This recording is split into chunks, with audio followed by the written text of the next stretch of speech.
En el año 204 antes de nuestra era, cuando las calles empedradas de Roma aún olían a sangre cartaginesa y los templos vibraban con plegarias desesperadas, una mujer caminaba descalza hacia el río Tíber, arrastrando consigo el peso de un imperio al borde del colapso.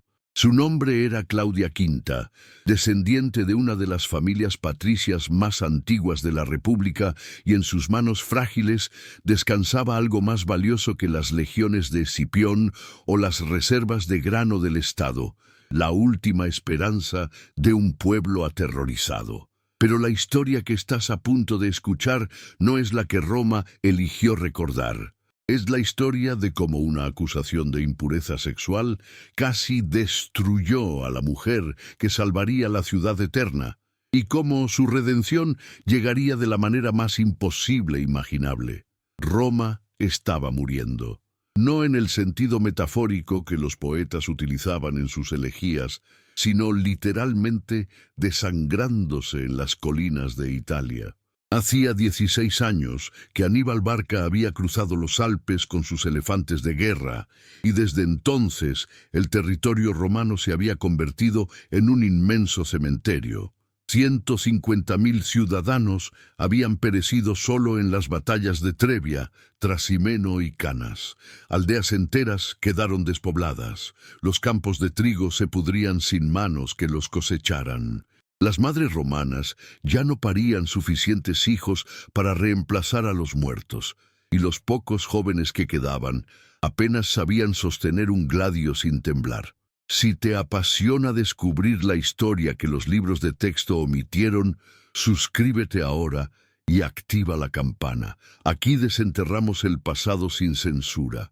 Fue en este contexto de desesperación absoluta cuando los sacerdotes del Colegio Pontifical decidieron consultar los libros sibilinos, esos textos proféticos que Roma guardaba con más celo que su propio tesoro. La profecía era clara y desconcertante. Solo la llegada de la gran madre de los dioses, Cibeles, podría expulsar al enemigo extranjero del suelo itálico. Pero esta diosa no residía en ningún templo romano. Su piedra sagrada, un meteorito negro venerado como manifestación divina, se encontraba a más de 1.500 kilómetros de distancia, en la ciudad frigia de Pesino, en lo que hoy conocemos como Turquía Central. El Senado romano, ese cuerpo de ancianos togados que normalmente rechazaba cualquier influencia religiosa oriental como superstición bárbara, no tuvo alternativa. Enviaron una embajada diplomática encabezada por 5 de sus miembros más distinguidos para solicitar al rey Atalo I de Pérgamo, aliado de Roma, que les entregara la piedra sagrada. Era el año 205 antes de nuestra era, y la misión tardó casi un año completo en completarse. Cuando finalmente el navío que transportaba el meteorito negro apareció en el horizonte del Tíber en abril del 204, toda Roma se congregó en las orillas del río. Pero aquí es donde la historia se vuelve extraordinaria y terrible al mismo tiempo. La profecía sibilina contenía una cláusula adicional que los sacerdotes habían compartido solo con unos pocos iniciados. La piedra sagrada debía ser recibida en Roma por el mejor de los hombres, el vir optimus, el ciudadano cuya virtud moral fuera incuestionable. El Senado había deliberado durante semanas sobre quién merecía tal honor. Finalmente eligieron a Publio Cornelio Escipión Nasica, primo del legendario Escipión el Africano, un joven patricio de apenas 29 años cuya rectitud moral era proverbial, incluso entre sus enemigos políticos. Claudia Quinta no figuraba en ningún plan oficial. Nadie había considerado que una mujer pudiera tener papel alguno en este ritual de salvación nacional. Y ciertamente nadie imaginaba que precisamente ella, cuya reputación había sido destrozada por rumores venenosos durante los últimos 2 años, terminaría protagonizando el momento más milagroso en la historia religiosa de Roma. Para entender lo que sucedió ese día de abril, necesitas conocer quién era realmente Claudia Quinta y por qué su simple presencia en el muelle del Tíber era considerada un escándalo. La familia Claudia era tan antigua que sus genealogías se perdían en la niebla de la Roma monárquica. Habían dado cónsules, dictadores y generales a la República durante 5 siglos. Pero esta antigüedad venía acompañada de una reputación oscura. Los Claudios eran orgullosos hasta la arrogancia, tradicionales hasta el fanatismo y profundamente conservadores en todo lo referente a las costumbres ancestrales. Claudia V había nacido aproximadamente en el año 225 antes de nuestra era en una de las mansiones patricias del Monte Palatino, rodeada de servidumbre, tutores griegos y la expectativa asfixiante de convertirse en matrona ejemplar. Pero Claudia era diferente.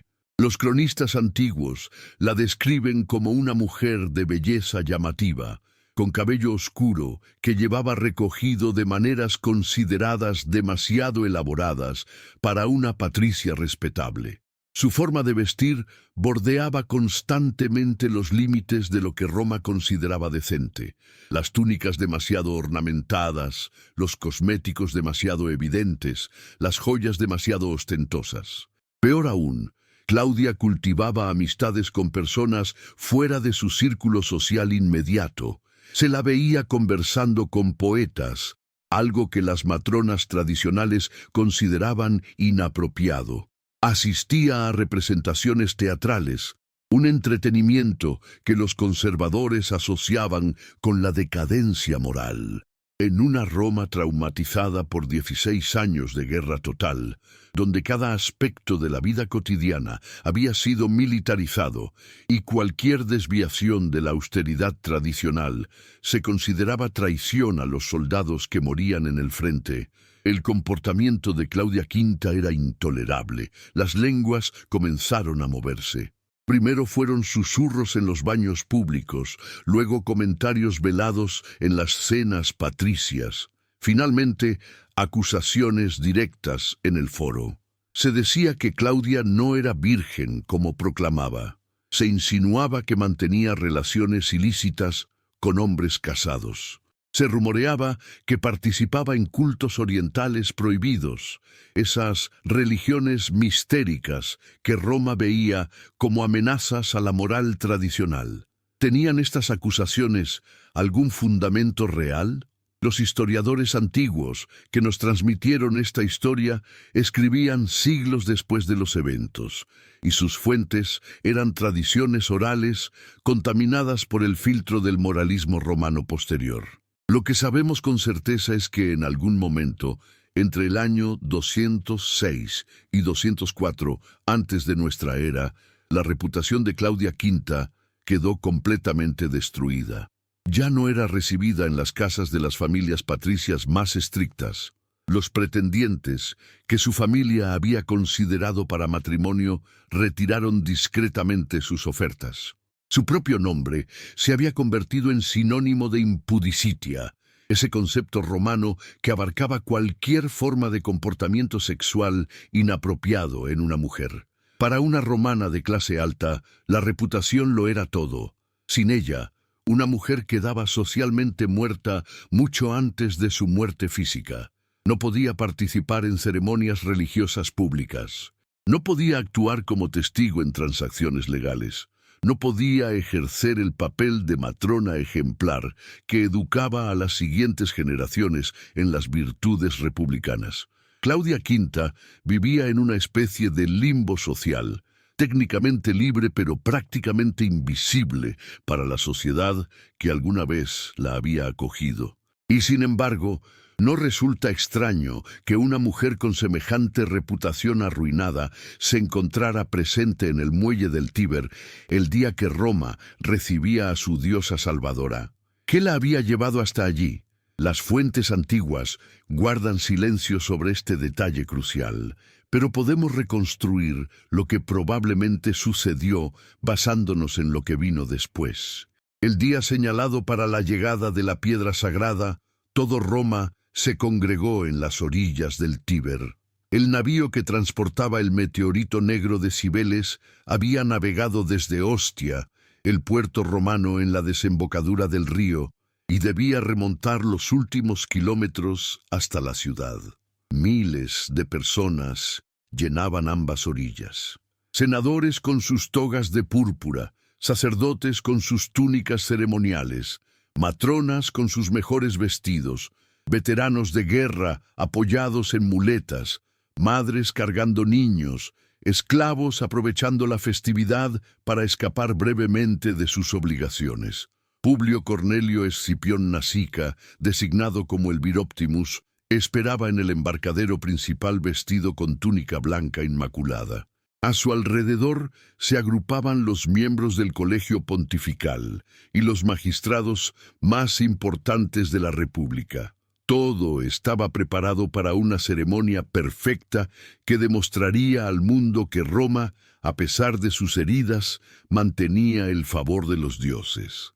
Entonces sucedió algo impensable. El navío, impulsado por el viento favorable que había soplado toda la mañana, de repente se detuvo, a menos de 100 metros del muelle, con centenares de espectadores observando desde ambas orillas. La embarcación simplemente dejó de moverse. Los marineros intentaron remar, pero el barco no avanzaba ni un centímetro. Probaron con pértigas para empujar contra el fondo del río, pero era inútil. Era como si alguna fuerza invisible hubiera anclado la nave al lecho del Tíber. El pánico comenzó a extenderse entre la multitud. ¿Qué significaba esto? ¿Acaso la Gran Madre rechazaba a Roma? ¿Habían cometido algún error ritual que ofendía a la diosa? Los sacerdotes consultaban entre ellos con rostros cada vez más pálidos. Escipión Nasica descendió personalmente a una pequeña barca para intentar remolcar el navío, pero ni siquiera la fuerza combinada de una docena de remeros logró moverlo. Fue entonces cuando Claudia Quinta emergió de entre la multitud. Las descripciones antiguas de este momento tienen una cualidad casi cinematográfica. Dicen que se abrió paso entre la gente, que su túnica llamativa y su cabello elaboradamente peinado la hacían inconfundible incluso entre miles. Dicen que cuando llegó al borde del agua, un silencio extraño cayó sobre la multitud, porque todos reconocían quién era y todos sabían que su presencia allí era una profanación. Estamos documentando cada detalle de este conflicto. Si valoras este nivel de profundidad que no encuentras en otros canales, dale un like y únete a nuestra comunidad. Claudia Quinta no pidió permiso a nadie. No buscó la aprobación de los sacerdotes ni la autorización de los magistrados. Simplemente se arrodilló en el barro de la orilla del Tíber, extendió sus brazos hacia el navío encallado y pronunció en voz alta una plegaria que los cronistas antiguos preservaron fragmentariamente. Sus palabras exactas varían según la fuente, pero la esencia permanece constante. Gran Madre, si soy pura, si las acusaciones contra mi castidad son falsas, si mi corazón es sincero ante los dioses, aunque los hombres me hayan juzgado culpable, entonces te suplico que me permitas demostrar mi inocencia, que este navío, que ningún hombre puede mover, obedezca mi voluntad si dices la verdad sobre mí. Luego hizo algo que dejó a miles de espectadores boquiabiertos. Se quitó el cinto de su túnica, ese simple cordón de lino que las romanas usaban para ceñir sus vestidos a la cintura. Bajó hasta el agua, que le llegaba hasta las rodillas, y extendió el cinto hacia el navío encallado. El gesto era absurdo, casi cómico en su imposibilidad física.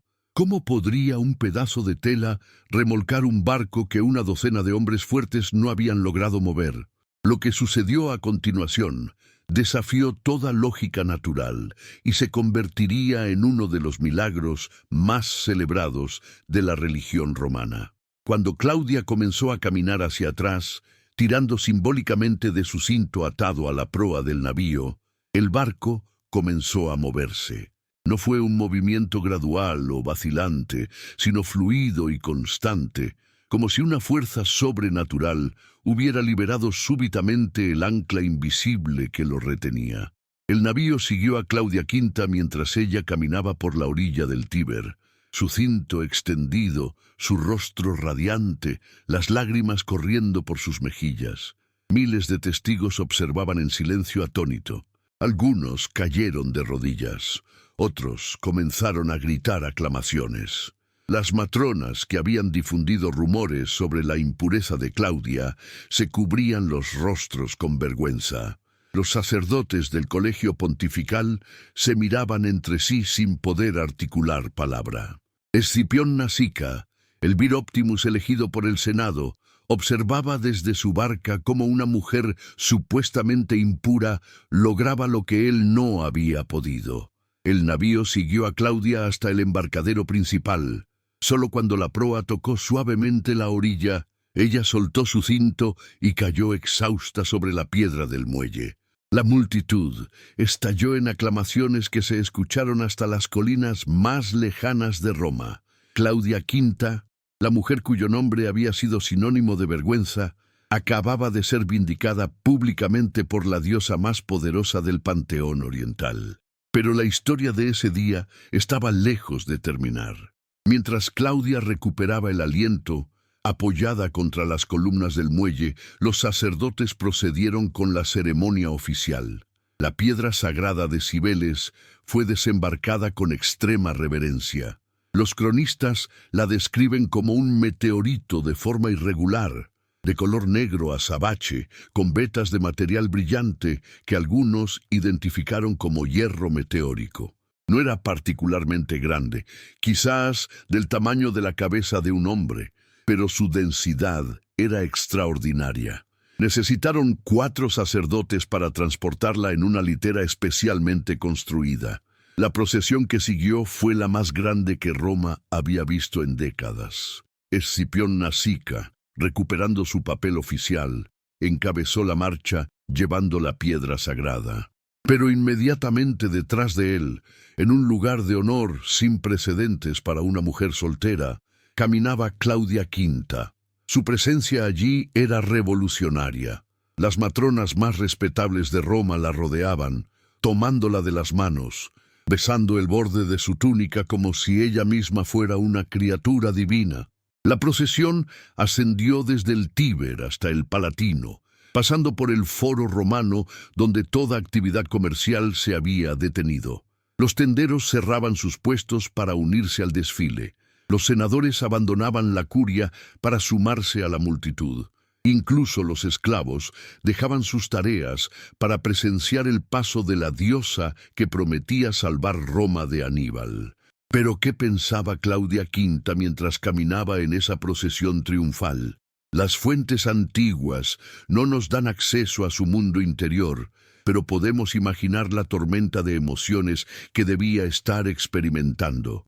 Después de años de humillación pública, de ser tratada como paria por la sociedad que había sido su mundo entero, súbitamente se encontraba en el centro de la veneración colectiva.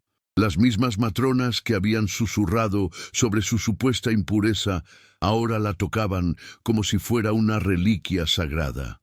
Los mismos senadores que habían evitado su presencia en eventos públicos, ahora inclinaban la cabeza a su paso.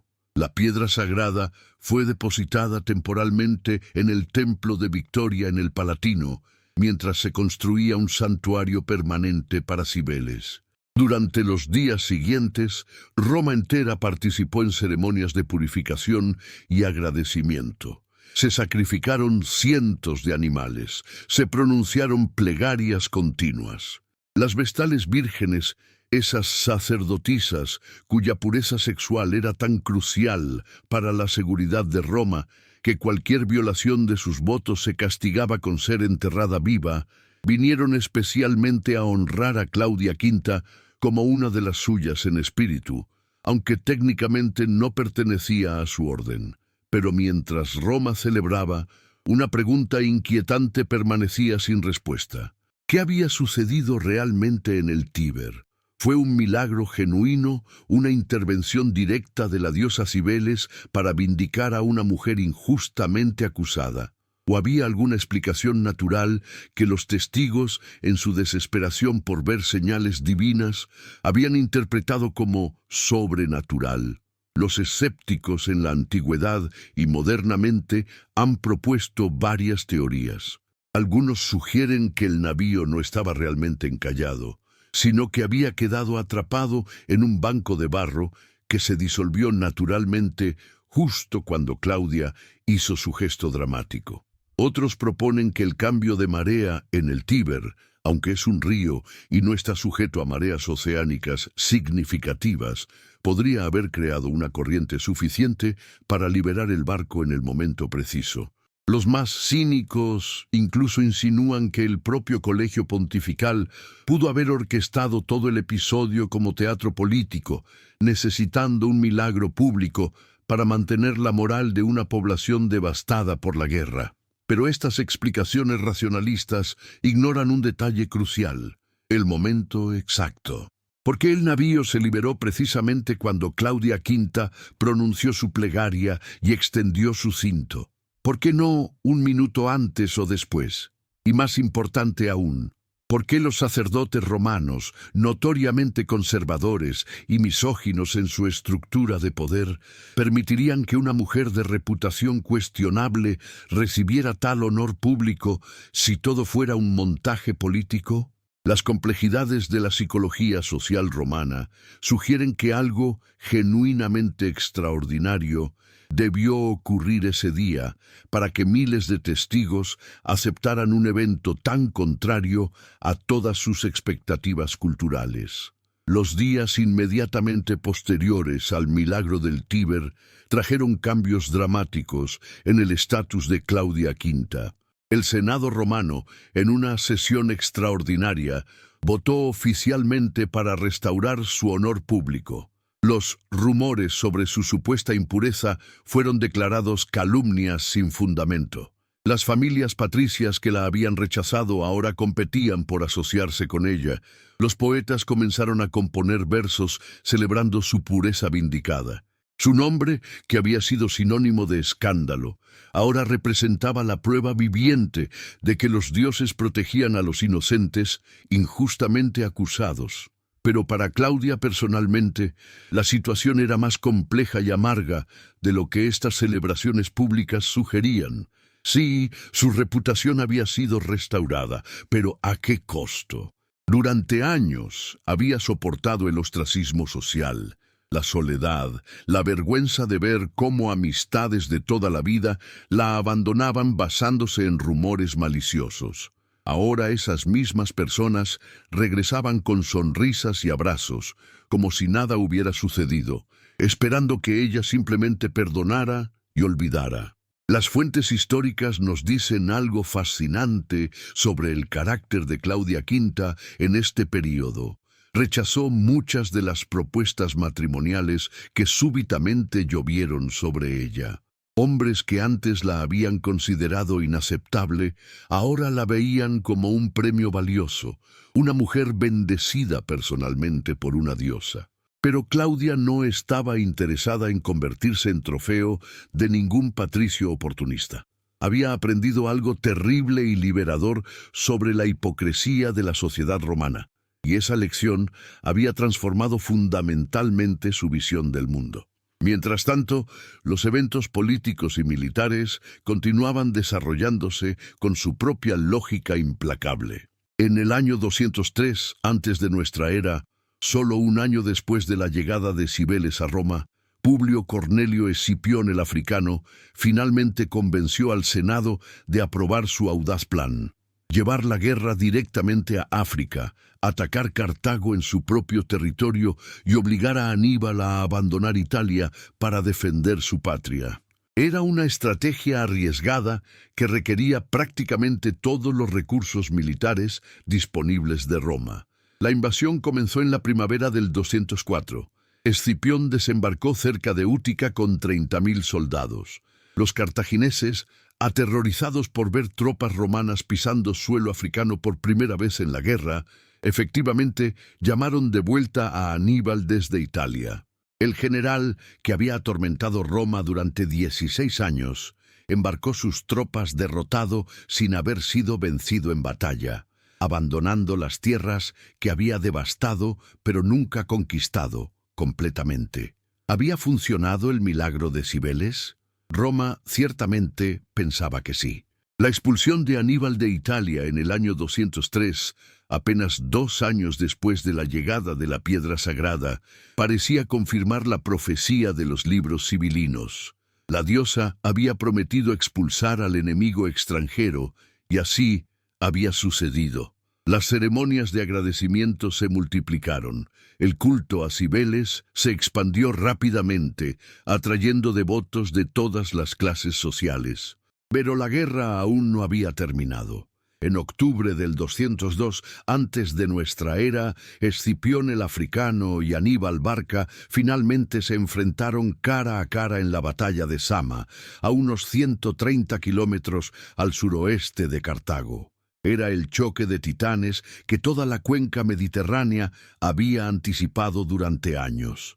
El joven general romano, que había estudiado obsesivamente las tácticas de Aníbal contra el maestro cartaginés, que había inventado muchas de esas tácticas. La batalla de Sama fue un desastre absoluto para Cartago. Escipión, utilizando la caballería númida que había sobornado para cambiar de bando, ejecutó una maniobra de doble envolvimiento que destrozó el ejército cartaginés.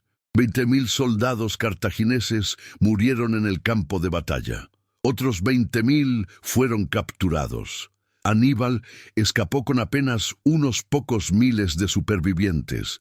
Era el fin definitivo de la Segunda Guerra Púnica y el comienzo de la hegemonía romana sobre el Mediterráneo occidental. Roma estalló en celebraciones cuando las noticias de Sama llegaron a la ciudad en noviembre del 202. Las festividades duraron semanas. Escipión regresó triunfante, adoptando el sobrenombre africano por su conquista. Pero en medio de toda esta exaltación militar, el culto a Cibeles mantenía su lugar central en la gratitud colectiva romana. Después de todo, sin la intervención de la Gran Madre, ¿habría Roma encontrado la fuerza moral y espiritual para lanzar la invasión de África? Claudia V participó en estas celebraciones, pero su papel había cambiado sutilmente. Ya no era simplemente la mujer que había demostrado su pureza a través de un milagro. Ahora se había convertido en sacerdotisa oficiosa del culto a Cibeles. Las mujeres romanas acudían a ella buscando consejo espiritual. Los enfermos le pedían que intercediera ante la diosa por su sanación.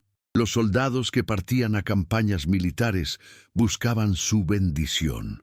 Era una posición de enorme influencia, pero también profundamente incómoda. El culto a Cibeles, como Roma pronto descubriría con horror, incluía prácticas que chocaban violentamente con los valores tradicionales romanos. Los sacerdotes de Cibeles, en Frigia, conocidos como Galli, se autocastraban en ceremonias extáticas como demostración de devoción absoluta a la diosa. Sus rituales incluían música estridente, danzas frenéticas y estados alterados de conciencia que los romanos conservadores consideraban barbaridades orientales. Aquí surgió un problema teológico y político fascinante. Roma había importado a Cibeles porque la necesitaba para ganar la guerra, pero ahora que la paz llegaba, ¿qué hacer con esta diosa extranjera y sus prácticas perturbadoras? El Senado intentó un compromiso típicamente romano: mantener el culto oficial a Cibeles, pero prohibir estrictamente que ciudadanos romanos se convirtieran en Galli. Los sacerdotes castrados podían ser importados de Frigia para oficiar ceremonias, pero ningún romano podía unirse a sus filas. Esta solución satisfacía la necesidad de controlar una fuerza religiosa potencialmente desestabilizadora, pero creaba una situación absurda. Roma veneraba a una diosa cuyos rituales más sagrados consideraba repugnantes. ¿Y qué significaba esto para Claudia V, quien había arriesgado su reputación y en cierto sentido la había sacrificado para traer a esta diosa a Roma? Los años siguientes a Zama fueron tiempos de transformación profunda para la República. La victoria sobre Cartago había convertido a Roma en la potencia dominante del Mediterráneo occidental. La plata africana fluía hacia el tesoro romano. Los esclavos capturados trabajaban los campos italianos que Aníbal había devastado. La arquitectura pública floreció con nuevos templos, acueductos y edificios monumentales financiados por el botín de guerra. Pero el triunfo militar vino acompañado de cambios sociales que horrorizaban a los conservadores. La riqueza súbita creó una nueva clase de comerciantes y especuladores que desafiaban el orden social tradicional.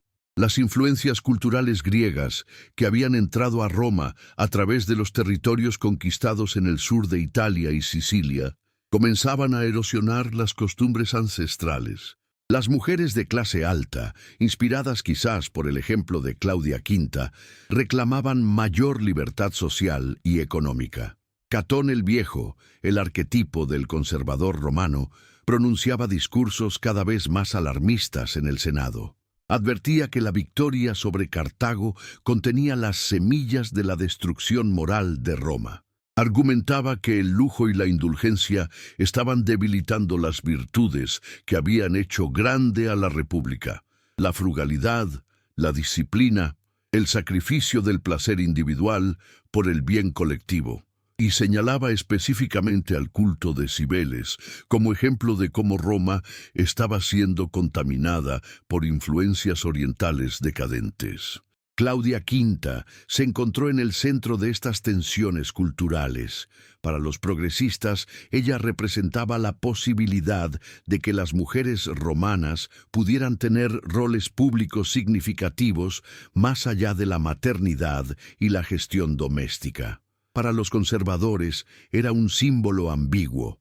Sí, la diosa la había vindicado, pero ¿acaso su vindicación implicaba aprobar su comportamiento previo no convencional? ¿No era peligroso celebrar a una mujer que había desafiado las normas sociales, incluso si finalmente resultó inocente de las acusaciones específicas contra ella? En el año 191 antes de nuestra era, 13 años después del milagro del Tíber, finalmente se completó el templo permanente de Cibeles en el Palatino. Era una estructura magnífica, financiada en parte por el botín de las guerras en Oriente. La ceremonia de dedicación atrajo a miles de participantes. Claudia V, ahora una mujer de mediana edad, presidió partes del ritual junto con los sacerdotes oficiales importados de Frigia. Pero algo había cambiado en ella.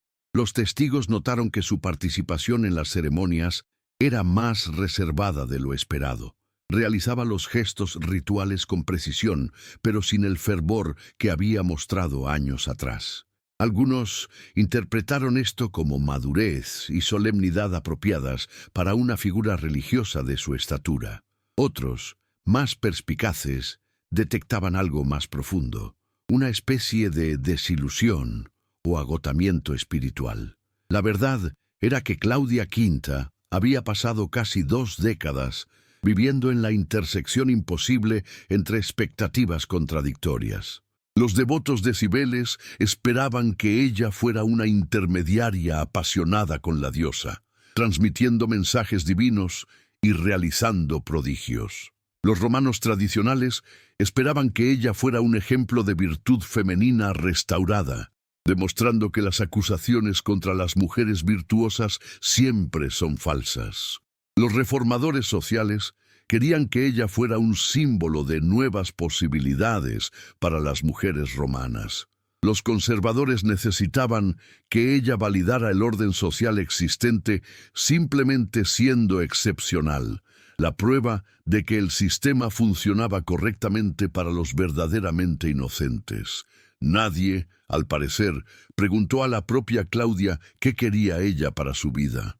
Las fuentes históricas guardan silencio sobre sus deseos personales, sus sueños, sus frustraciones. Sabemos que nunca se casó, lo cual era extremadamente inusual para una mujer patricia de su época.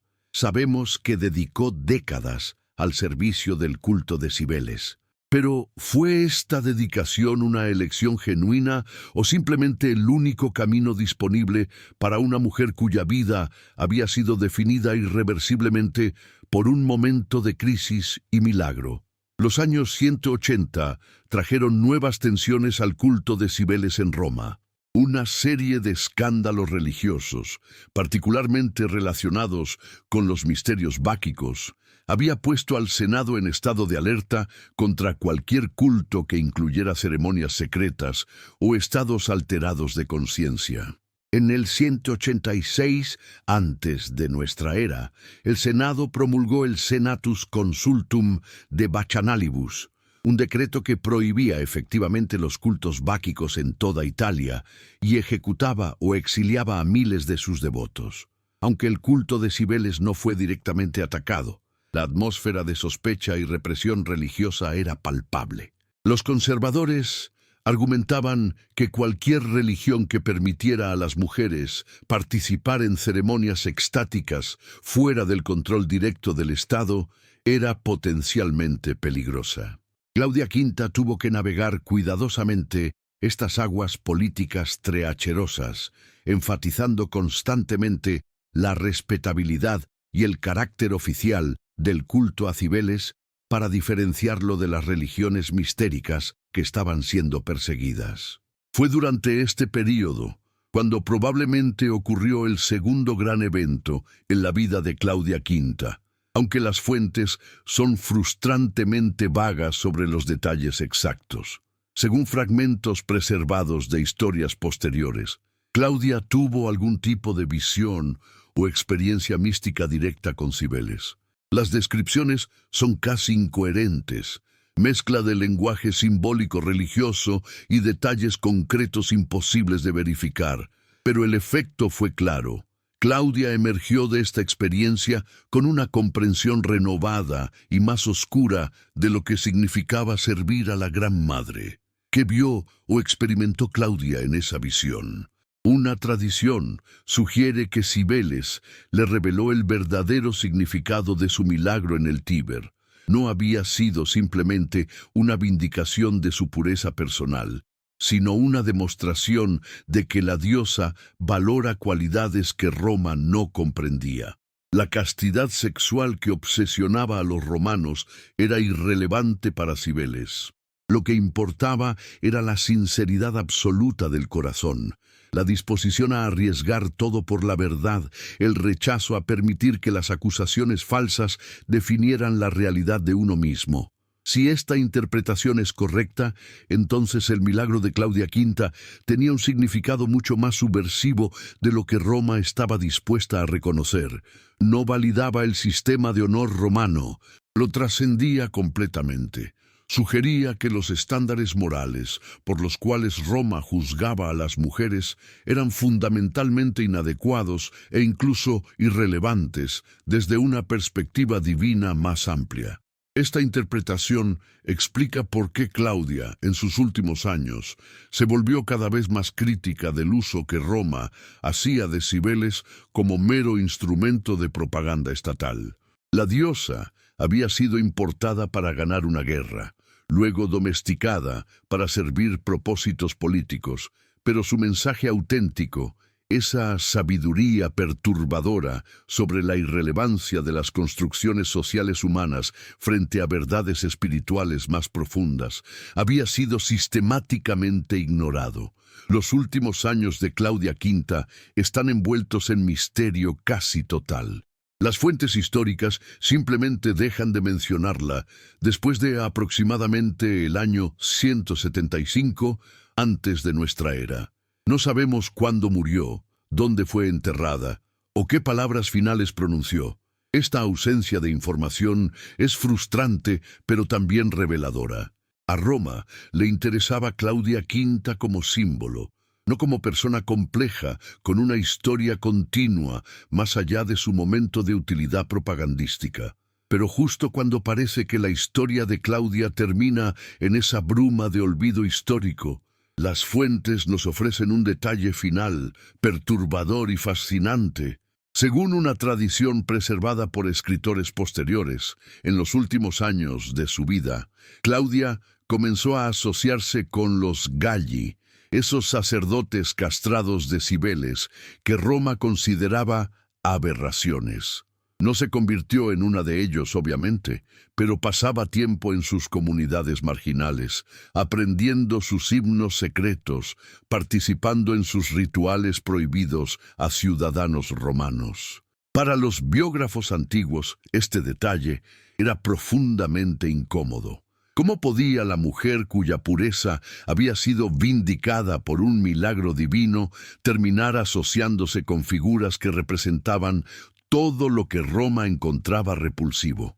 Algunos autores simplemente ignoraron esta información. Otros la mencionaron solo para descartarla como calumnia inventada por los enemigos de Claudia. Pero, ¿y si era verdad? ¿Y si Claudia V, después de décadas de ser utilizada como símbolo por un sistema que nunca la comprendió realmente, finalmente encontró algo auténtico en la comunidad marginal de personas que Roma rechazaba? Los Galli, después de todo, habían sacrificado literalmente su capacidad de participar en la sociedad tradicional como hombres. Vivían en los márgenes, despreciados, pero también temidos por su conexión con el poder divino. En cierto sentido, Claudia había vivido una experiencia paralela, sacrificada socialmente, aunque no físicamente, por acusaciones contra su sexualidad, luego vindicada pero nunca realmente integrada, siempre existiendo en algún espacio liminal entre el honor y la infamia. Y aquí, justo cuando la historia de Claudia V parece finalmente resolverse en estas reflexiones melancólicas sobre marginalidad y pertenencia, las fuentes nos dan un último giro completamente inesperado. En el año 167 antes de nuestra era, más de 30 años después del milagro del Tíber, algo extraordinario sucedió durante las celebraciones anuales de Cibeles en Roma. Un testigo, cuyo testimonio fue preservado fragmentariamente en textos posteriores, afirma haber visto a una anciana en la procesión cuyo rostro le pareció familiar, pero imposible de identificar con certeza después de tantos años. Esta anciana, según el relato, caminaba no con las matronas respetables que oficialmente patrocinaban el culto, sino con los Galli marginales, los sacerdotes castrados que Roma toleraba porque los necesitaba para los rituales, pero mantenía cuidadosamente segregados de la sociedad ordinaria. Y cuando la procesión pasó frente al lugar exacto en el Tíber, donde el milagro había ocurrido décadas atrás, esta anciana se detuvo, extendió sus manos hacia el río y pronunció una bendición en un lenguaje que nadie reconoció, probablemente frigio antiguo, la lengua original del culto de Cibeles. ¿Era esta anciana Claudia V? La identificación no es segura. Pero si lo era, entonces su historia termina no con triunfo vindicador o tragedia melodramática, sino con algo mucho más profundo y ambiguo. Una vida dedicada a servir una verdad que su sociedad nunca comprendió completamente, culminando en un acto final de devoción realizado no para audiencias o aplausos, sino simplemente porque era el único camino auténtico que quedaba disponible. La historia no termina aquí. Asegúrate de estar suscrito para que YouTube te notifique inmediatamente cuando subamos la conclusión de esta saga. Parte 2. Si acabas de llegar, suscríbete para no perderte el archivo completo de documentales que estamos construyendo. El legado de Claudia V se extendió mucho más allá de su propia vida, transformando fundamentalmente cómo Roma entendía la relación entre el honor femenino, el poder divino y la legitimidad social. Pero para comprender completamente el impacto de su historia, necesitamos examinar lo que sucedió en las décadas y siglos posteriores a su desaparición del registro histórico, cuando su memoria fue sistemáticamente reescrita para servir agendas políticas y religiosas que ella probablemente nunca habría reconocido. La primera gran reinterpretación de la historia de Claudia V comenzó durante el período de Augusto, el primer emperador romano, quien reinó desde el año 27 antes de nuestra era hasta el 14 de nuestra era.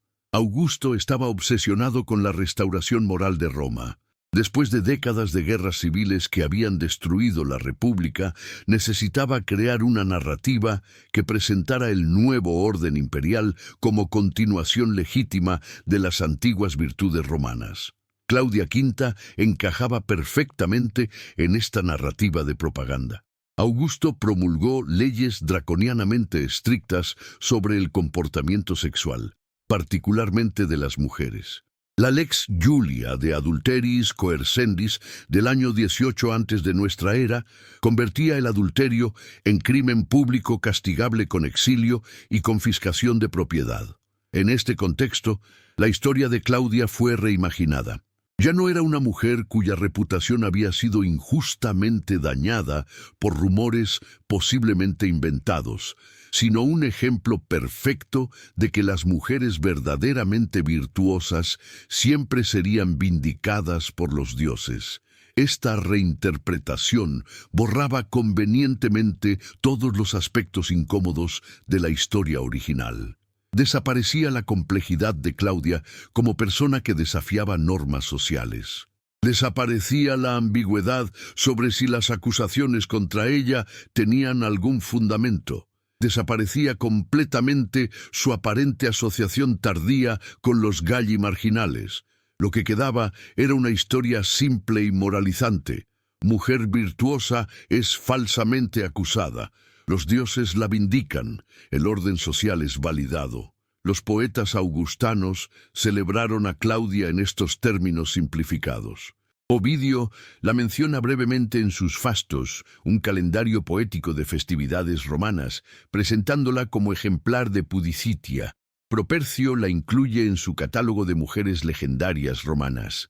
En cada caso, la narrativa es idéntica: pura, falsamente acusada, milagrosamente vindicada, fin de la historia. Pero esta versión oficial convivía con tradiciones alternativas que circulaban en círculos menos oficiales.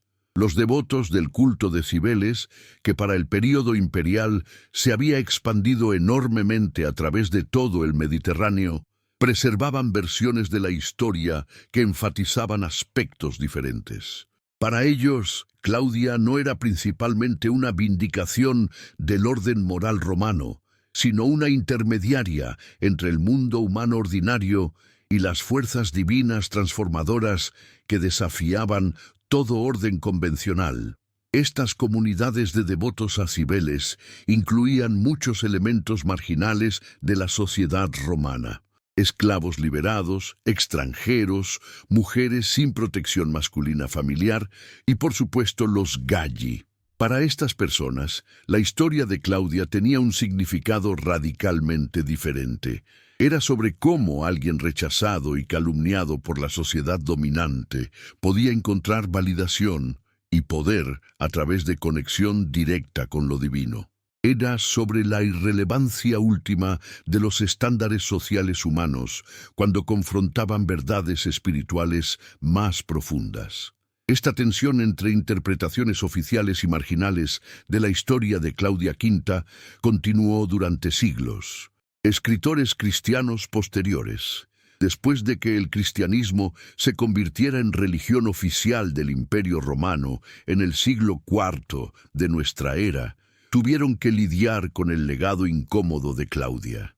Por un lado, su historia de vindicación milagrosa resonaba con narrativas cristianas de santos injustamente perseguidos. Por otro, era vindicada por Cibeles, una diosa pagana que los cristianos consideraban demonio.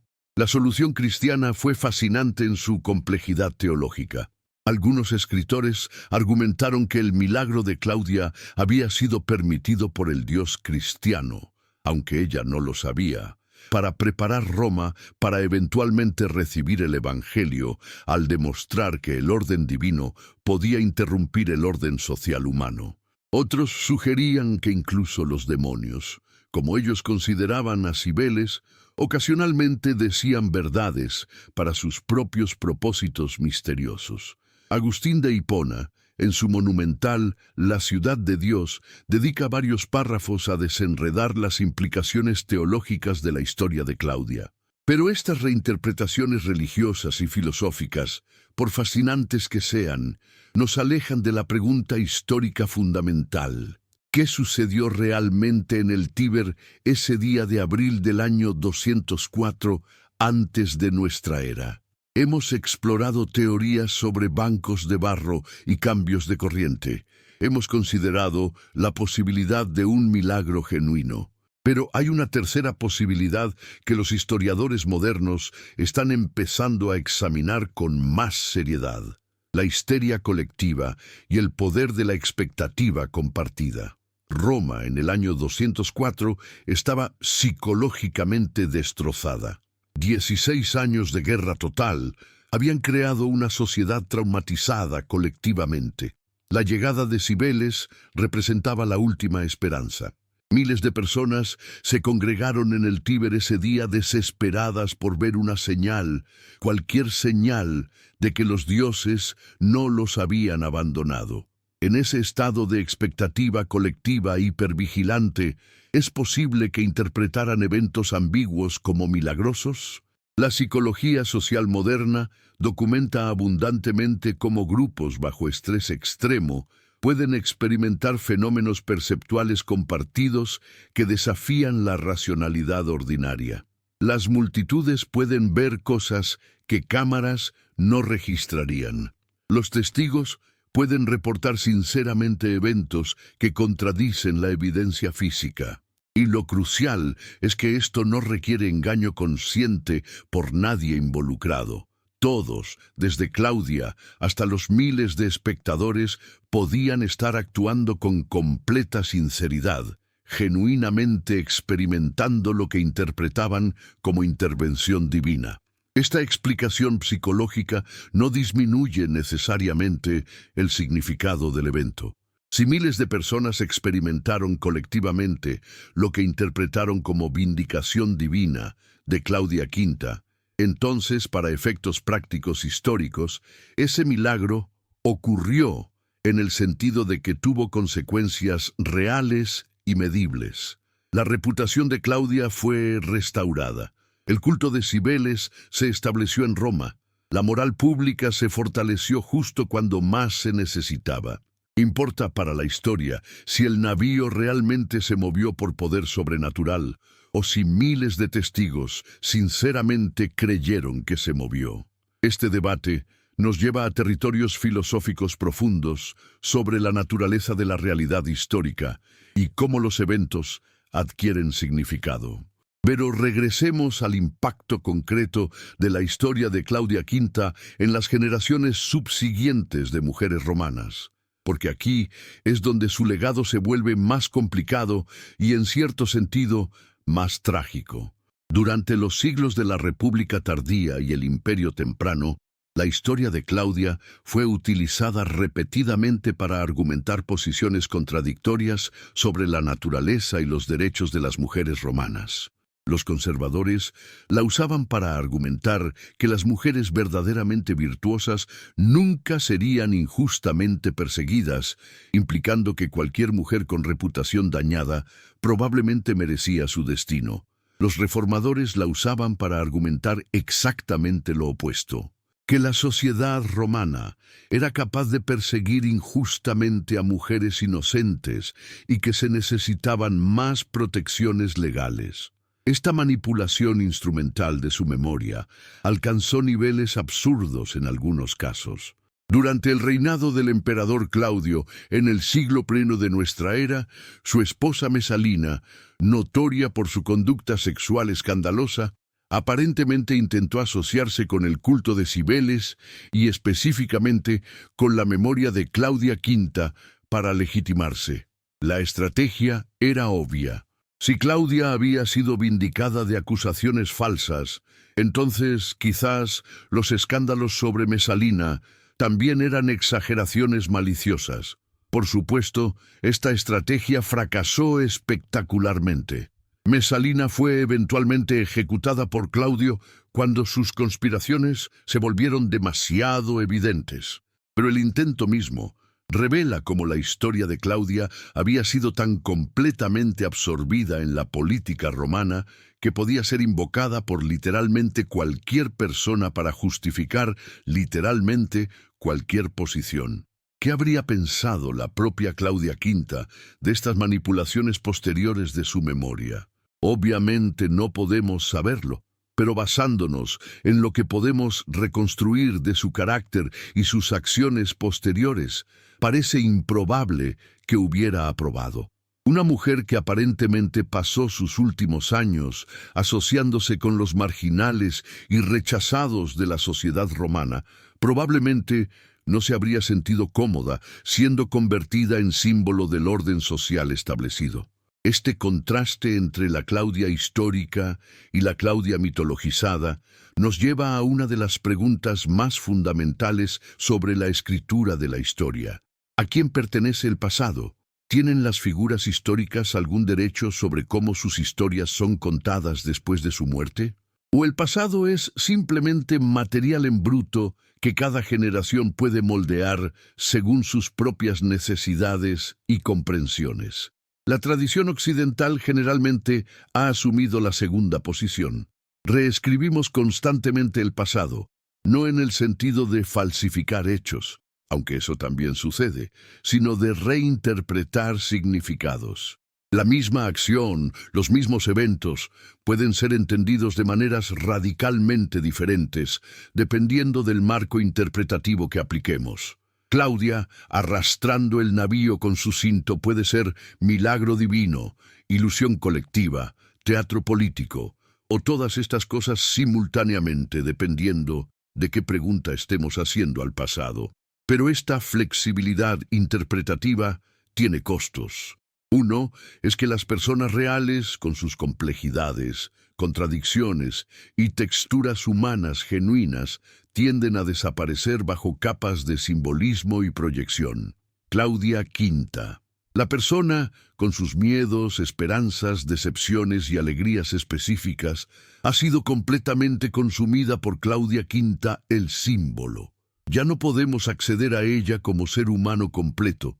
Solo tenemos estas imágenes simplificadas que diferentes épocas han creado para sus propios propósitos. Otro costo es que estas simplificaciones simbólicas frecuentemente reproducen exactamente las estructuras de poder que las figuras históricas originales estaban desafiando. Claudia vivió en tensión con las normas sociales de su época, particularmente las restricciones sobre el comportamiento femenino, pero su historia fue posteriormente utilizada para reforzar esas mismas restricciones, transformando su complejidad rebelde en conformidad ejemplar. Este patrón de domesticación póstuma de figuras femeninas desafiantes es tristemente común en la historia. Juana de Arco, una campesina militar que desobedeció a autoridades religiosas y políticas, fue eventualmente canonizada y transformada en símbolo de obediencia piadosa. Las místicas medievales que desafiaban jerarquías eclesiásticas fueron posteriormente presentadas como modelos de humildad femenina. Una y otra vez, las mujeres que vivieron vidas complicadas, que desafiaban normas establecidas, son póstumamente simplificadas en símbolos que validan exactamente el tipo de orden social que ellas cuestionaban. La historia de Claudia V nos fuerza a confrontar estas dinámicas incómodas. Si tomamos en serio la evidencia de sus años posteriores, su asociación con los Galli marginales, entonces tenemos que reconocer que su vida representaba una crítica implícita pero radical del orden moral romano. Pero si hacemos eso, también tenemos que reconocer que Roma respondió a esta crítica esencialmente ignorándola, reescribiendo su historia para eliminar todos los elementos problemáticos y transformándola en propaganda para el mismo sistema que ella cuestionaba. ¿Es esto inevitable? ¿Debe toda figura histórica compleja ser eventualmente simplificada en símbolo utilizable? Algunos historiadores argumentarían que sí, que es la naturaleza misma de cómo las sociedades humanas procesan el pasado. Las historias complejas y ambiguas no se transmiten bien a través de generaciones. Parte 2. Las historias complejas y ambiguas no se transmiten bien a través de generaciones. Necesitamos narrativas claras con lecciones morales definidas para construir identidades colectivas y transmitir valores. La complejidad se pierde necesariamente en este proceso de transmisión cultural. Pero otros historiadores argumentan que tenemos la obligación ética de resistir estas simplificaciones, de mantener viva la complejidad incluso cuando resulta incómoda o inconveniente. Argumentan que precisamente las ambigüedades y contradicciones en las vidas históricas son las que contienen las lecciones más valiosas, porque nos fuerzan a cuestionar nuestras propias certezas y reconocer que la realidad humana siempre excede nuestras categorías ordenadas. La historia de Claudia V nos ofrece una oportunidad perfecta para este tipo de resistencia interpretativa. En lugar de preguntarnos qué simboliza ella, podemos preguntarnos qué experimentó realmente. En lugar de usar su historia para validar posiciones contemporáneas sobre el honor femenino o la virtud religiosa, podemos intentar reconstruir tan cuidadosamente como las fuentes fragmentarias permitan cómo fue realmente vivir su vida específica en su momento histórico específico. Este enfoque nos lleva a algunos lugares fascinantes e inesperados. Por ejemplo, consideremos el momento mismo del milagro desde la perspectiva subjetiva de Claudia. Ella está parada en el barro del Tíber, miles de personas observándola, consciente de que este es probablemente su única oportunidad de redención social. La presión psicológica debe haber sido absolutamente aplastante. ¿Qué pasaba por su mente cuando extendió ese cinto hacia el navío? Una posibilidad es que ella genuinamente creía que Cibeles la vindicaría. Había pasado años siendo castigada por acusaciones que quizás eran completamente falsas. Había llegado a un punto de desesperación, donde la intervención divina parecía la única justicia posible. Su plegaria no era actuación teatral, sino súplica desesperada de alguien que no tenía ningún otro recurso. Otra posibilidad es que ella no esperaba realmente que sucediera un milagro, pero sintió que el gesto dramático al menos demostraría su sinceridad. Incluso si el navío no se movía, al menos habría mostrado públicamente que estaba dispuesta a arriesgar humillación adicional para proclamar su inocencia. Para alguien cuya reputación ya estaba destruida, quizás no había mucho más que perder. Una tercera posibilidad, más compleja, es que Claudia experimentó algún tipo de estado alterado de conciencia en ese momento. El estrés extremo, combinado con el ambiente emocionalmente cargado de miles de personas desesperadas por un milagro, podría haber inducido una experiencia mística genuina. En ese estado, las distinciones entre lo que ella esperaba que sucediera, lo que realmente sucedió y lo que los observadores percibieron podrían haberse difuminado de maneras que desafían nuestras categorías racionales ordinarias de verdadero y falso. Esta última posibilidad es particularmente intrigante porque ayuda a explicar por qué Claudia, posteriormente, dedicó su vida al culto de Cibeles. No fue simplemente gratitud por haber sido vindicada, sino porque había experimentado algo en ese momento en el Tíber que transformó fundamentalmente su comprensión de la realidad. Había tocado, aunque sea brevemente, algo que excedía completamente los marcos conceptuales de la religión romana tradicional. Los cultos mistéricos como el de Cibeles prometían exactamente este tipo de experiencias transformadoras. A diferencia de la religión cívica romana, que era principalmente transaccional, sacrificas a los dioses, ellos te dan favores. Los cultos mistéricos ofrecían experiencias directas de lo divino que cambiaban permanentemente a los participantes.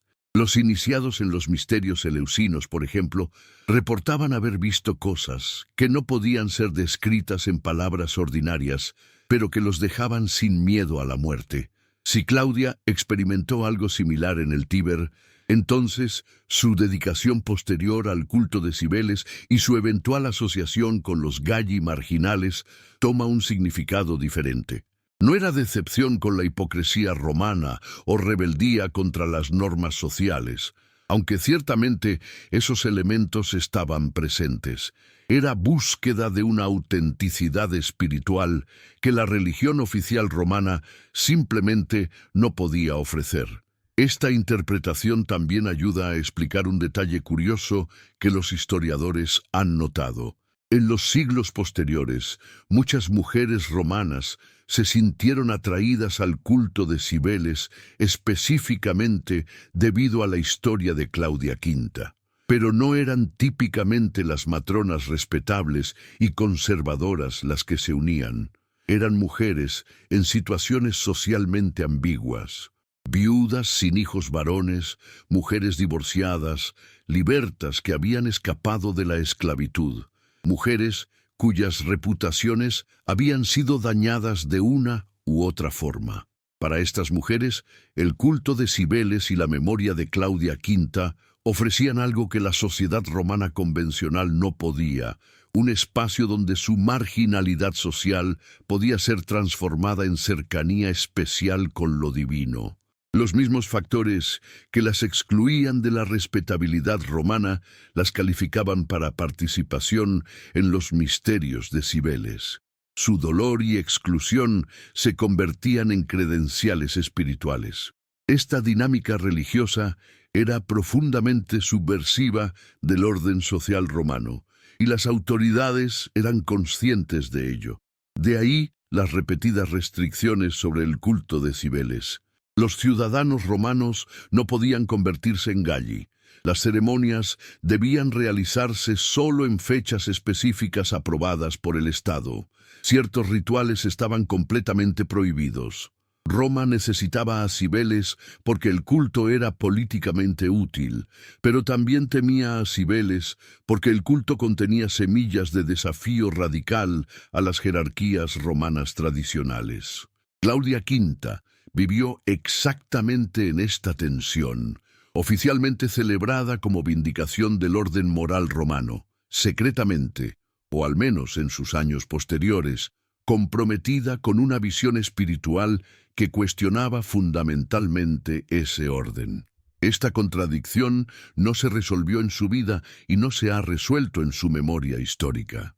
Diferentes épocas y diferentes grupos han enfatizado diferentes aspectos de su historia según sus propias necesidades. Pero hay un aspecto de su legado que trasciende estas reinterpretaciones conflictivas. Claudia V demostró que era posible para una mujer cuya reputación había sido completamente destruida por acusaciones sexuales recuperar no solo respetabilidad social, sino autoridad espiritual genuina.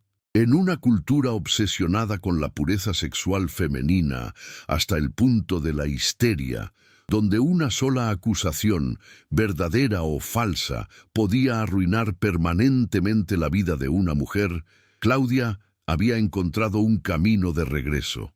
Este logro no debe subestimarse. La Roma republicana y imperial era una sociedad profundamente misógina, donde las mujeres existían en subordinación legal permanente a hombres, primero a sus padres, luego a sus esposos o tutores masculinos. Las mujeres no podían votar, ocupar cargos políticos o actuar independientemente en la mayoría de asuntos legales. Su valor social se medía casi exclusivamente en términos de su utilidad reproductiva y su castidad sexual. En este contexto, el hecho de que Claudia V no solo sobreviviera a acusaciones de impureza sexual, sino que emergiera como figura religiosa respetada, era extraordinario. Creó un precedente que otras mujeres en situaciones similares podían invocar.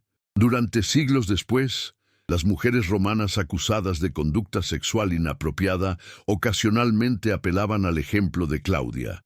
argumentando que así como ella había sido falsamente acusada, quizás ellas también lo eran. No siempre funcionaba, por supuesto. La mayoría de las mujeres acusadas de adulterio o comportamiento sexual inapropiado no experimentaban milagros vindicadores. Pero el simple hecho de que existiera este precedente, de que la narrativa cultural romana incluía la posibilidad de que una mujer acusada pudiera ser inocente y posteriormente vindicada, era significativo. Introducía un pequeño espacio de duda en un sistema que de otro modo asumía automáticamente la culpabilidad femenina. Los historiadores legales han rastreado este impacto en casos judiciales específicos. Durante el período imperial, hay varios casos documentados donde las defensas de mujeres acusadas de adulterio invocaban explícitamente el ejemplo de Claudia V. Argumentaban que las apariencias podían engañar, que los rumores eran frecuentemente falsos, que se requería evidencia real en lugar de mera sospecha. No siempre tenían éxito, pero el hecho de que pudieran hacer estos argumentos y ser tomados al menos mínimamente en serio representaba un cambio pequeño, pero real, en la cultura legal romana. Este legado legal de Claudia V continuó incluso en la era cristiana, cuando los pensadores cristianos comenzaron a desarrollar sus propias teorías sobre la sexualidad femenina, la pureza y la redención. La historia de Claudia estaba disponible como precedente. Aunque era pagana, había experimentado algo que resonaba con temas cristianos de juicio injusto, fe sincera y vindicación divina. Algunos padres de la Iglesia, particularmente aquellos más influenciados por tradiciones intelectuales helenísticas, argumentaban que historias como la de Claudia V eran preparatio evangelica, preparación para el Evangelio. Sugerían que el Dios cristiano había permitido estos milagros paganos para entrenar a la humanidad a reconocer cuando lo divino interrumpía lo ordinario, preparándolos así para eventualmente reconocer los milagros de Cristo. Esta interpretación era teológicamente conveniente, pero históricamente problemática. Efectivamente borraba la especificidad de la experiencia de Claudia con Cibeles, transformándola retroactivamente en protocristiana. La Claudia que había dedicado su vida al servicio de la Gran Madre, que aparentemente había pasado sus últimos años con los Galli, desaparecía bajo esta interpretación cristianizante. Pero incluso esta apropiación cristiana de su historia testifica el poder duradero de su legado. 14 siglos después de su muerte, cuando el culto de Cibeles había sido completamente suprimido por el cristianismo triunfante, cuando los templos de la Gran Madre habían sido convertidos en iglesias o demolidos para materiales de construcción, cuando los últimos Galli habían desaparecido hace siglos, la historia de Claudia V todavía era suficientemente significativa que los teólogos cristianos tenían que lidiar con ella. Esta persistencia cultural extraordinaria nos fuerza a reconocer que, más allá de todas las reinterpretaciones y manipulaciones, la historia de Claudia toca algo profundamente humano y atemporal. Es una historia sobre acusación injusta, sobre la desesperación de ser juzgado por estándares que sabes que son falsos, sobre la búsqueda de validación cuando todas las fuentes humanas ordinarias de justicia te han fallado. Estos temas resuenan a través de culturas y épocas porque son experiencias humanas fundamentales. Consideremos cuántas personas, en cualquier época, han experimentado lo que Claudia experimentó: ser definidas públicamente por acusaciones que no pueden refutar efectivamente. Ver sus reputaciones destruidas por rumores que se propagan más rápido que cualquier negación podría viajar. Enfrentar la impotencia de saber tu propia inocencia mientras todos a tu alrededor asumen tu culpabilidad. En la era moderna de redes sociales y ciclos de noticias virales, estos patrones son, si acaso, más comunes y destructivos que en la antigüedad. La historia de Claudia ofrece algo raro. No solo sobrevivir esta experiencia, sino transformarla en algo más grande. El milagro en el Tíber, sea lo que sea que realmente sucedió ese día, representaba la posibilidad de que la verdad podría eventualmente prevalecer, que la realidad no está completamente determinada por las narrativas sociales dominantes, que existe alguna forma de justicia más fundamental que las opiniones humanas. Esta es una esperanza poderosa y peligrosa. Es poderosa porque ofrece consuelo y motivación a quienes sufren injusticia.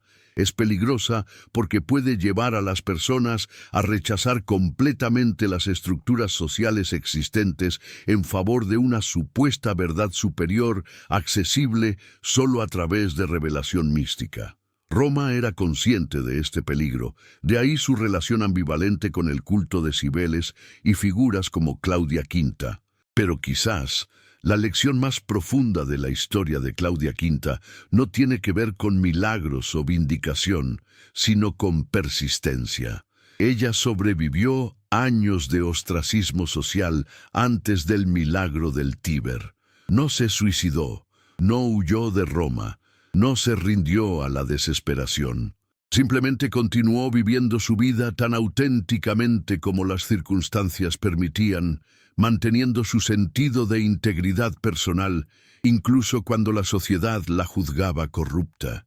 Esta persistencia ordinaria, menos dramática que el milagro posterior, pero quizás más significativa, es lo que permitió que estuviera presente en el muelle ese día de abril.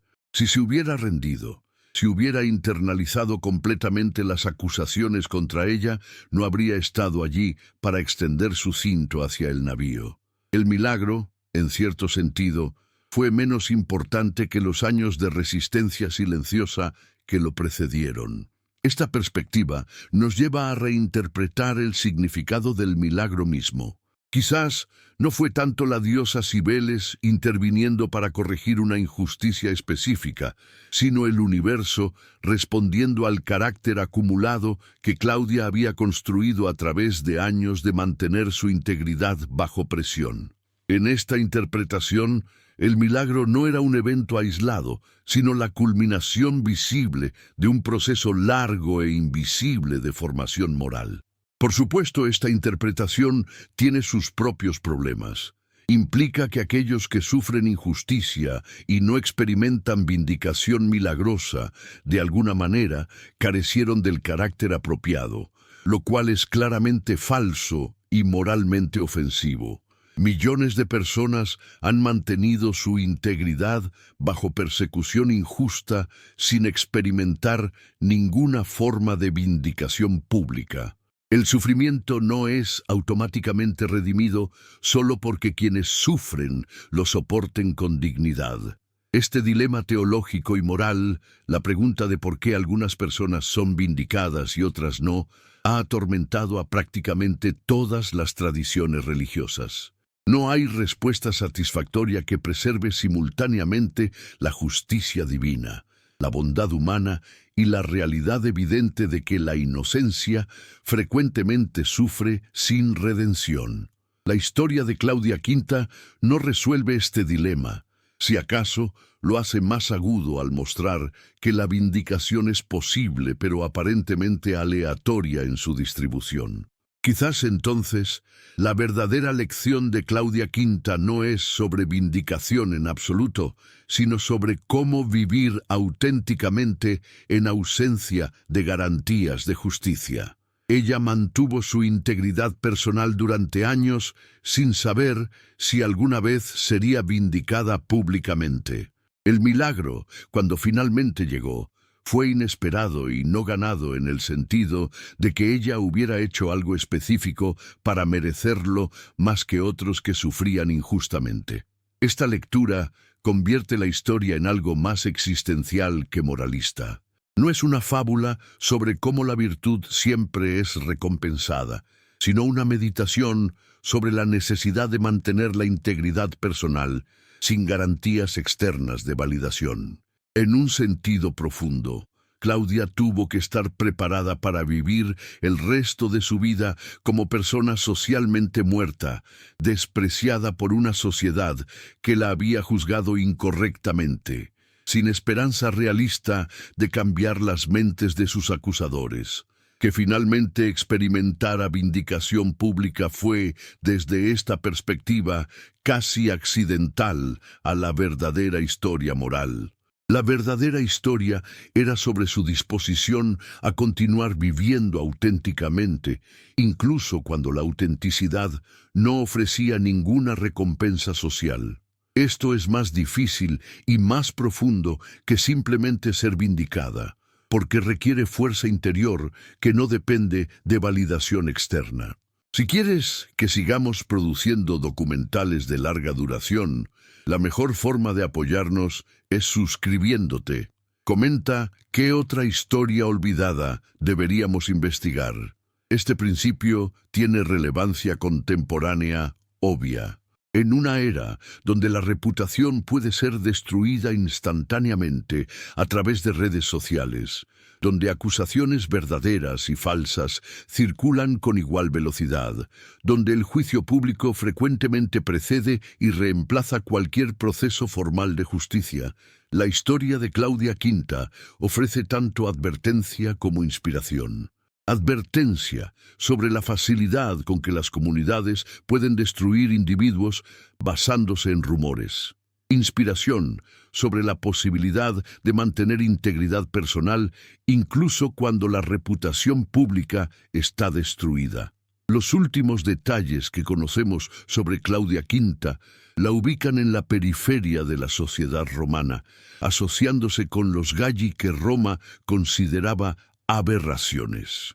Este final puede parecer triste, un descenso desde el triunfo de su vindicación pública, pero quizás representa algo más profundo, un rechazo voluntario de la sociedad que la había juzgado tan mal, una elección de construir comunidad con otros marginales en lugar de buscar reintegración en las estructuras sociales que habían demostrado ser tan brutalmente injustas.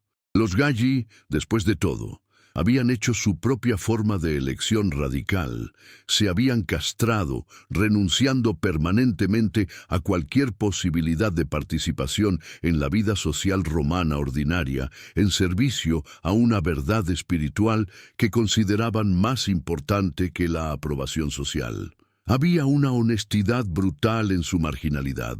No fingían pertenecer a una sociedad que los rechazaba. Habían construido su propia comunidad alternativa basada en valores radicalmente diferentes. Si Claudia encontró su hogar final entre ellos, entonces su historia termina no con triunfo, sino con algo más complejo. Una especie de paz lograda a través de aceptar que la verdadera pertenencia existe solo en los márgenes, entre aquellos que la sociedad dominante ha rechazado. Es un final melancólico, pero también liberador. Implica que la felicidad y la autenticidad no requieren aprobación social, que es posible construir vida significativa fuera de las estructuras convencionales de estatus y respetabilidad. Esta interpretación hace de Claudia Quinta una figura mucho más radical de lo que la Roma oficial estaba dispuesta a reconocer. No solo una mujer vindicada de falsas acusaciones, sino alguien que usó esa vindicación para ganar libertad de preocuparse por el juicio social completamente. Habiendo experimentado tanto el desprecio como la celebración pública, había aprendido que ambos eran igualmente superficiales y transitorios.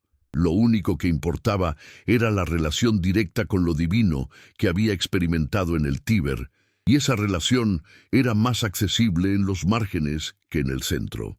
Por supuesto, esta lectura es altamente especulativa. Las fuentes nos dan muy poco sobre los últimos años de Claudia.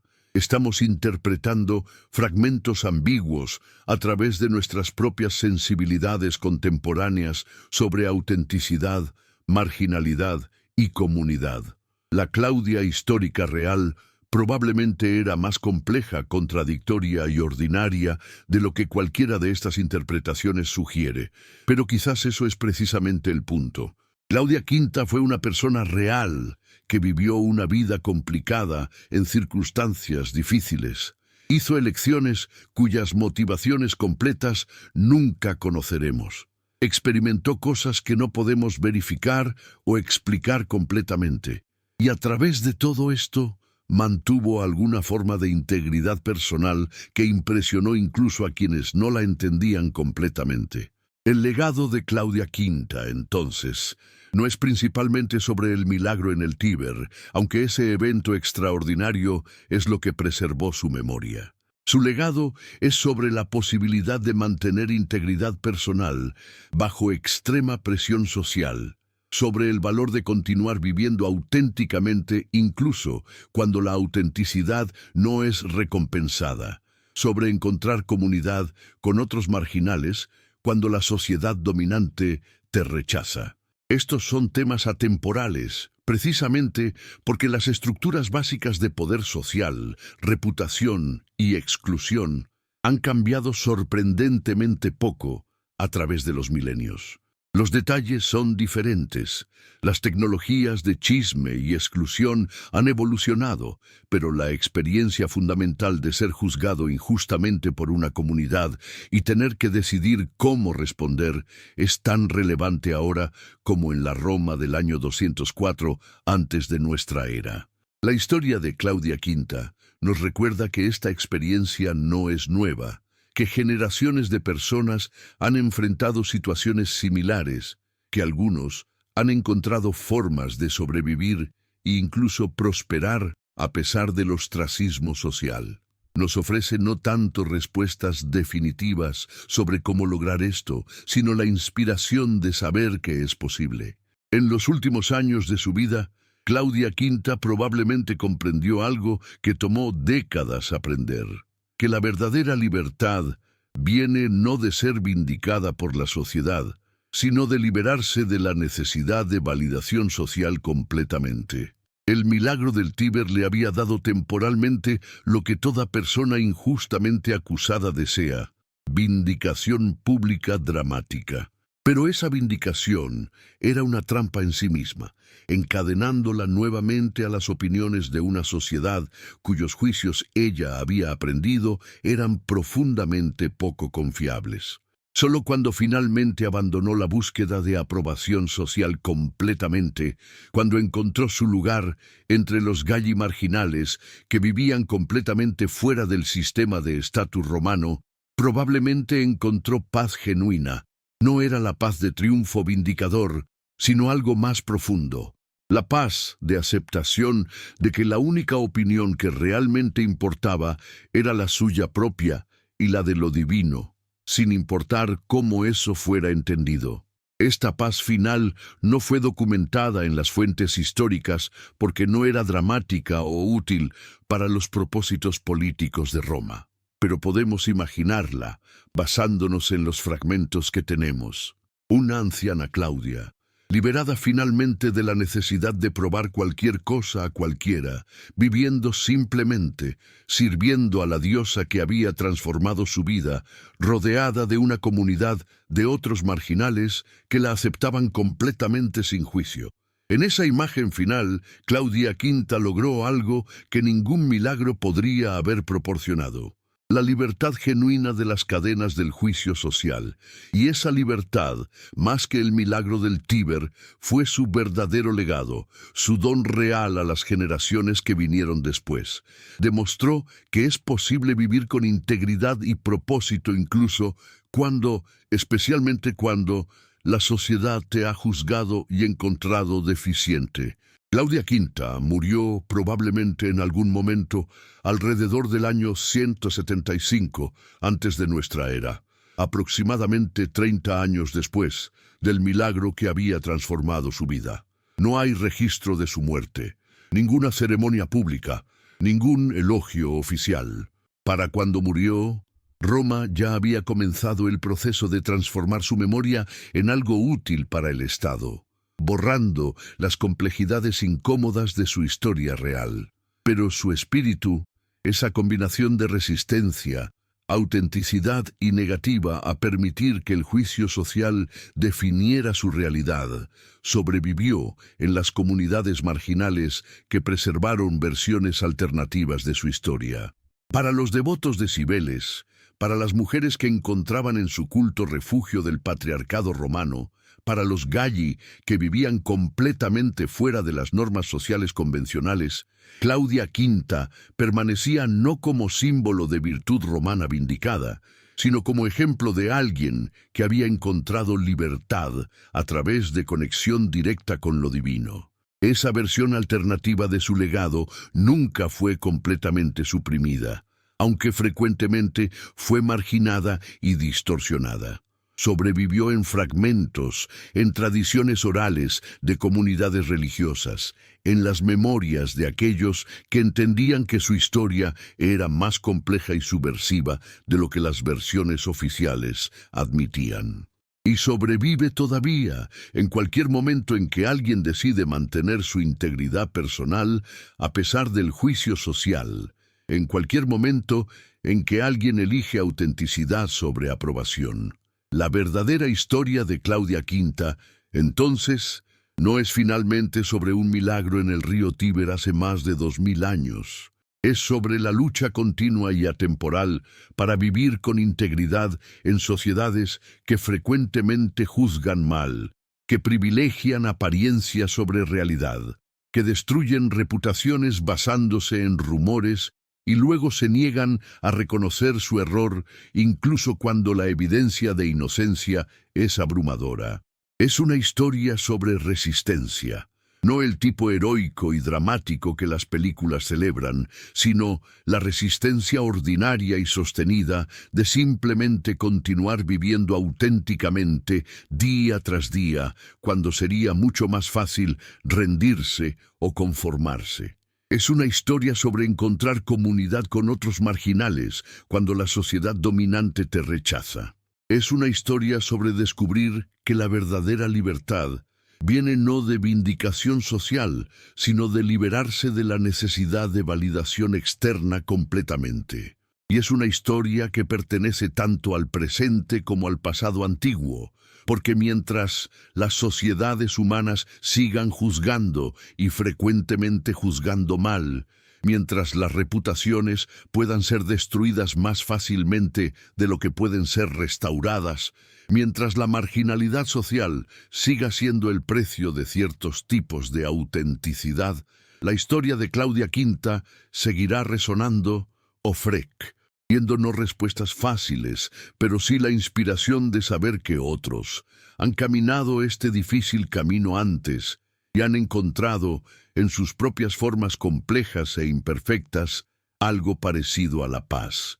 En las márgenes del Tíber, donde hace más de 2 milenios una mujer extendió un cinto hacia un barco imposible de mover y lo movió, el río continúa fluyendo como siempre lo ha hecho. Las piedras donde Claudia Quinta se arrodilló han sido erosionadas y reemplazadas 1000 veces. El templo de Cibeles fue demolido hace siglos. Los Galli desaparecieron completamente de la historia. Pero la pregunta que Claudia planteó ese día permanece tan urgente como siempre. ¿Cómo vivimos auténticamente cuando la sociedad nos juzga mal? ¿Cómo mantenemos integridad cuando validación externa es negada? ¿Cómo encontramos comunidad cuando hemos sido expulsados de la comunidad en la que nacimos? Claudia Quinta no ofreció respuestas fáciles a estas preguntas. Su vida fue complicada, contradictoria, frecuentemente dolorosa, pero vivió esas preguntas con una honestidad que todavía tiene el poder de inspirar. Y en eso, más que en cualquier milagro, descansa su verdadero legado. El ejemplo de alguien que se negó a permitir que el juicio social tuviera la última palabra sobre quién era, que mantuvo su sentido de realidad interior incluso cuando todo el mundo exterior insistía en una narrativa diferente, que finalmente encontró libertad no a través de vindicación, sino a través de liberarse de la necesidad de vindicación completamente. Esa es la historia que Roma intentó olvidar, pero no pudo borrar completamente. La historia que sobrevive en los márgenes y los fragmentos, esperando ser redescubierta por cualquiera que necesite escuchar que vivir auténticamente bajo juicio injusto es difícil, doloroso, frecuentemente solitario pero posible, y que en esa posibilidad descansa una forma de libertad que ninguna aprobación social podría proporcionar.